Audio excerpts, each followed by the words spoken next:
vengo a ti, Señor, cámbiame, renuévame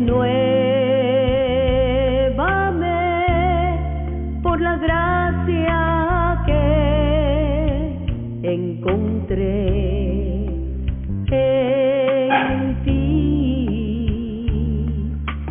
Muy buenos días, queridos hermanos. Hoy es domingo 21 de junio del año 2020. Le habla el pastor Antonio y me deleito en poder compartir este pensamiento de la palabra con ustedes, sabiendo que ustedes tienen hambre y sed de la palabra de Dios y que aman el conocer y refrescar los fundamentos eternos de la palabra de Dios. ¿Se ha puesto a pensar usted cómo escudriñamos la Escritura? ¿Qué dice la palabra de Dios con respecto a su palabra? En Hebreos 5:14 dice: pero el alimento sólido es para los que han alcanzado madurez, para los que por el uso tienen los sentidos ejercitados en el discernimiento del bien y el mal. Es la palabra de Dios, nuestro propio alimento, aquello que fortalece las intenciones de nuestro corazón, el que forma carácter en nuestras vidas. El profeta Isaías lo vio de una manera maravillosa y de una manera sumamente didáctica en Isaías 29, 11 y 12 dice: y os será toda visión como palabra de libro sellado, el cual si dieren al que sabe leer y le dijeren: lee ahora esto, él dirá: no puedo, porque está sellado. Y si le diere el libro al que no sabe leer diciéndole: lee ahora esto, él dirá: no sabe leer. Vea, así nosotros hemos interpretado la palabra, hemos leído, y a veces como en un libro sellado, como una persona analfabeta que no sabe leer ni escribir, es igual, porque nunca deja un mensaje claro en nuestra vida. Para que la palabra de Dios le sea revelada, tenemos que haber alcanzado madurez. El que es maduro puede tomar alimento sólido debido a que tiene los sentidos ejercitados en el discernimiento del bien y del mal. Vea que debemos tener una experiencia con esa palabra de justicia, una experiencia bendita que nos lleve a una dimensión espiritual diferente. En el libro de Hebreos el autor dice en el verso 13: porque todo aquel que participa de la leche es inexperto en la palabra de justicia, porque es un niño. La palabra de Dios nos madura, la palabra de Dios nos hace crecer, la palabra de Dios nos da la habilidad para el uso habitual de ella y la aplicación práctica de la palabra. Algunos tienen manos más hábiles y otros manos menos hábiles, pero el que tiene la habilidad son aquellos que han adquirido por el uso un entrenamiento vital. El hábil en la palabra de justicia significa estar bien entrenado en la palabra de Dios y debe desarrollar un hábito diario con esa habilidad. Algunos leen ciertas cosas de la palabra, pero si usted quiere conocer el carácter de una persona y su hábito, pídale que lea un versículo o un capítulo de la Biblia a ver qué saca de él. He visto 3 tipos de personas que salen de todo esto. El número 1, el primer tipo de personas con eso es el que tiene una mente inquisitiva, que sacará cosas muy curiosas, curiosidades, a veces salidas, a veces perfectamente aceptables, pero simplemente son curiosidades sin dejar ningún legado. Está el hombre lleno de conocimiento que va a hallar razones para justificar su propia posición doctrinal. Y hay otro que piensa, el número 3, que piensa poco y lo que verá son letras, simple y sencillamente. De aquí deducimos que el carácter y hábitos de una persona son revelados por lo que leen la palabra de Dios. Si estos rasgos no son tratados, van a llevar a que una persona se descarríe y lea la Biblia sin provecho alguno. Pero ¿qué pensamos nosotros, ¿qué clase de carácter y hábitos requieren para leer la Biblia? Número uno, nosotros no podemos ser subjetivos para leer la Biblia. Ninguna persona subjetiva puede estudiar la Biblia porque no es apta para aprender la palabra de ella. Cuando se habla con una persona objetiva, al instante entiende. Y muchos no escuchan ni entienden porque son demasiado subjetivos, porque viven en sus propios pensamientos y son incapaces de oír las palabras que dicen los demás. Para muestra, en la palabra de Dios, encontramos en el libro de Éxodo capítulo 15, versos 26 y 27. Y dijo: si oyereis atentamente la voz de Jehová tu Dios, e hicieres lo recto delante de tus ojos, y dieres oído a sus mandamientos, y guardares todos sus estatutos, ninguna enfermedad de los que envié a los egipcios te enviaré a ti, porque yo soy Jehová tu sanador. Y llegaron a Elim, lugar donde había 12 fuentes de aguas y 70 palmeras, y acamparon allí junto a las aguas. Las personas que fallan en escuchar a los demás no son capaces de entender las cosas terrenales y menos las espirituales. A lo cual el Señor, que en un diálogo que tuvo con Nicodemo en el capítulo 3, verso 12, dice: os he dicho las cosas terrenales y no creéis, ¿cómo creeréis si dijere las celestiales? Todo el que sabe leer la Biblia es muy rápido de oídos. Le hablas, inmediatamente capta el mensaje. Por eso es que muchas personas hay que hablarles una y otra y en repetidas veces repetirles lo mismo para que entiendan. Al no ser subjetivo, no solo vamos a ser capaces de leer bien la Biblia, sino de comprender a los demás. ¿Quiere poner a prueba la subjetividad de una persona y mirar si es capaz de entender lo que habla? Miremoslo en la propia vida del profeta Samuel. En primera de Samuel capítulo 3, versos 4, 6 y 8. Jehová llamó a Samuel y él respondió: heme aquí. Y Jehová volvió a llamar otra vez a Samuel. Y levantándose Samuel vino a Elí y le dijo: heme aquí, ¿para qué me has llamado? Y él dijo: hijo mío, no te he llamado, vuelve y acuéstate. Y Jehová pues llamó por tercera vez a Samuel. Y él se levantó y vino a Elí y dijo: heme aquí, ¿para qué me has llamado? Entonces entendió Elí que Jehová llamaba al joven. En este ejemplo, Samuel no fue capaz de discernir entre la voz de Elí, la voz humana de Elí, y la voz divina de Dios. Es porque era un poco subjetivo en la revelación de la palabra, y la misma palabra de Dios en el mismo capítulo 3, en el verso 7, dice por qué. Y dice la palabra: y Samuel no había conocido aún a Jehová, ni la palabra de Jehová le había sido revelada. Vea la importancia de saber uno discernir la voz de Dios y escuchar la voz de Dios. Hoy el problema es que muchas personas es que no permiten que Dios elimine la subjetividad. Seguimos siendo subjetivos en nuestras interpretaciones. No importa cuánto lean la Biblia, no sacan ninguna enseñanza para ponerlas por obra. Nunca parecen oír la voz de Dios. Si usted no ha sido tratado en esta área, no puede comprender. En Hebreos 5:11 dice: acerca de esto tenemos mucho que decir y difícil de explicar, por lo cual os habéis hecho tardos para oír.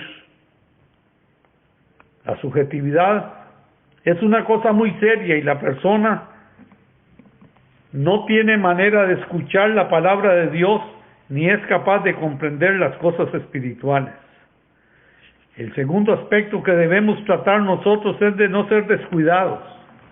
La Biblia no debe leerse de modo descuidado porque es un libro muy preciso y exacto. A lo cual la palabra de Dios dice el Señor Jesucristo en Mateo 24:35: el cielo y la tierra pasarán, pero mis palabras no pasarán. Ni una tilde ni una jota. No deje que la palabra de Dios se deslice por negligencia.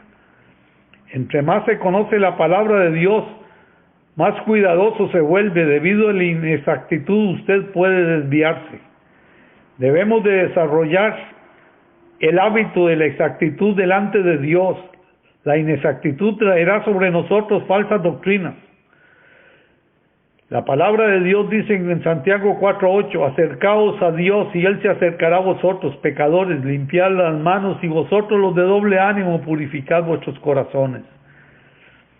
Vea que nosotros debemos ser exactos y contundentes en lo que se refiere a la palabra de Dios. Son los no negociables del cristianismo. El otro aspecto que es cuando uno es sumamente curioso. Y el que es curioso tiene problemas. La palabra de Dios es exacta y concreta, pero no deje que la curiosidad te mate y te haga perder el valor espiritual y lo veas como cualquier libro, como un libro cualquiera. Y no es un libro cualquiera, es el libro de la revelación de Dios al hombre. La Biblia es un libro espiritual, por lo que debe ser entendido con el espíritu. Qué lástima que muchos busquen cosas curiosas, como cuál era el árbol del conocimiento del bien y del mal. Este tipo de estudio de la palabra es inútil.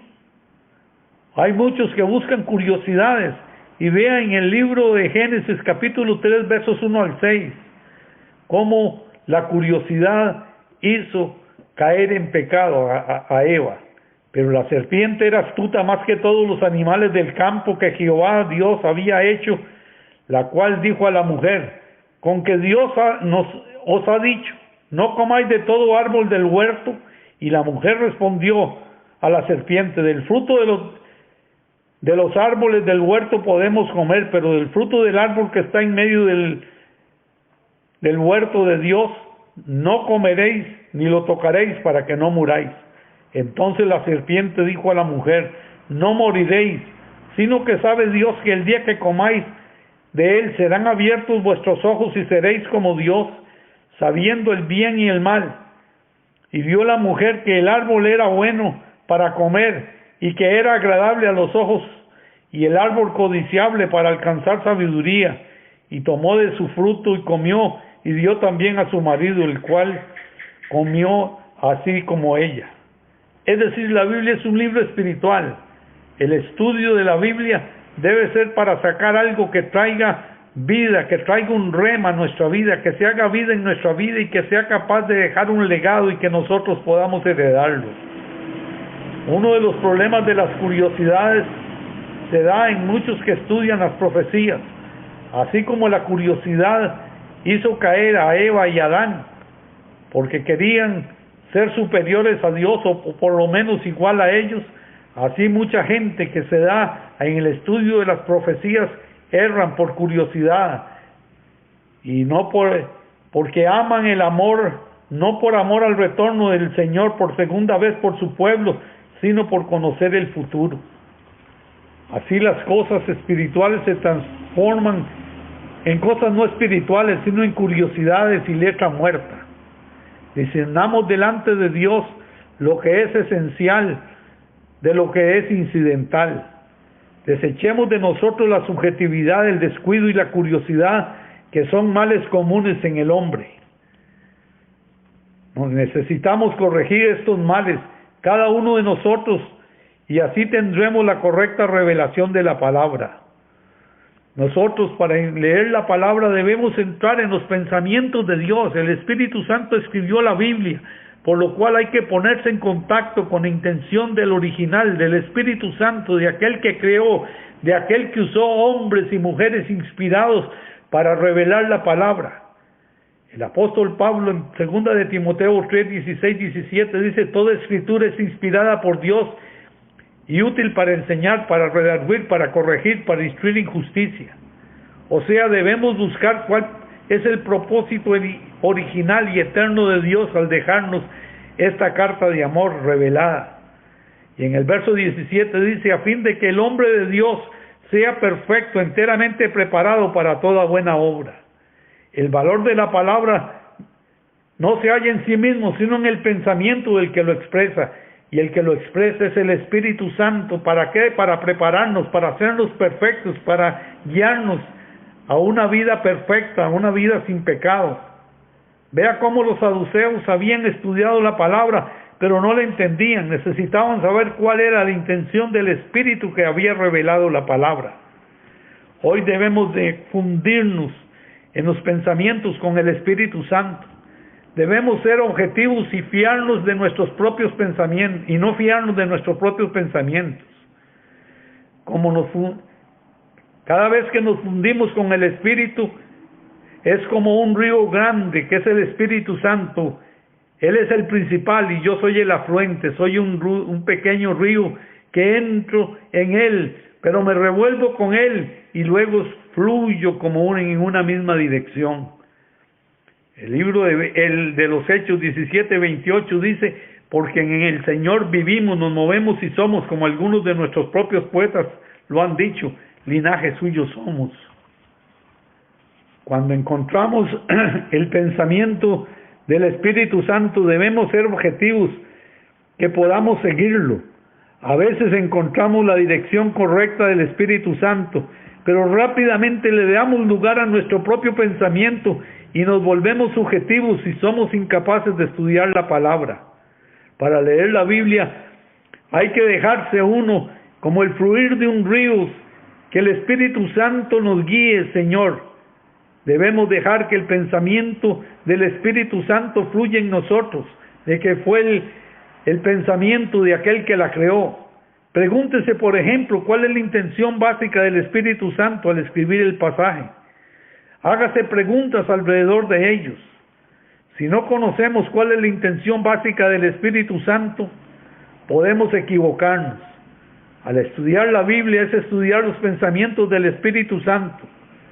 La comprensión y la revelación solo vienen cuando el pensamiento del hombre y del Espíritu Santo se funden en uno. Hay que seguir el curso de la palabra. Hoy nosotros tenemos todavía, se nos permite leer la palabra, portar una Biblia. Hoy la Biblia está en todas partes, está en internet, está escrita en diferentes formas, en más de cientos de idiomas y dialectos, por lo cual el Señor nos demanda buscarla de todo corazón. Hoy vengo a orar para que la Biblia traiga un rema y una enseñanza propia a cada uno de nosotros. Padre, en el nombre de Jesús te alabamos y te bendecimos, te exaltamos y te glorificamos. Padre, lámpara es a mis pies tu palabra y lumbrera mi camino. Padre, en el nombre de Jesús, tu palabra dice que nosotros hemos sido limpios por la palabra que tú nos has hablado.